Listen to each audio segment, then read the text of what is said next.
కూడా తప్పు పట్టింది అధ్యక్ష. 33 సార్లు మా ప్రసంగాన్ని అడ్డుకునే ప్రయత్నం చేశారు.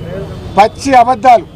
ఇలా సభలో మేం మైక్ కావాలని దాదాపు గంటన్నర సేపు స్పీకర్ గారిని, ఎలియా మినిస్టర్ గారిని మేము ప్రాధేయపడ్డా కూడా మైక్ ఇవ్వలేదు.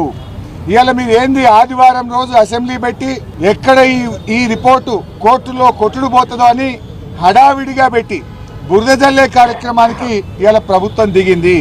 నిజంగా చర్చ మీద మీకు నిజాయితీ ఉంటే ఎందుకు మాకు మైక్ ఇవ్వలేదు? మైక్ ఇస్తే మీకు వచ్చిన ఇబ్బంది ఏందని నేను అడుగుతా ఉన్నా. బట్టి విక్రమార్క గారు ఇందాక లాస్ట్ లో మాట్లాడుతూ అంటున్నాడు 10 సంవత్సరాల బీఆర్ఎస్ హయాంలో 1 ఎకరానికి నీళ్లు ఇయ్యలేదట.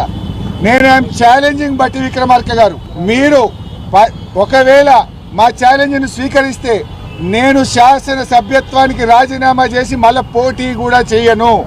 మీరు ఉప ముఖ్యమంత్రి పదవికి రాజీనామా చేస్తారా అని నేను ఛాలెంజ్ విసిస్తా ఉన్నా.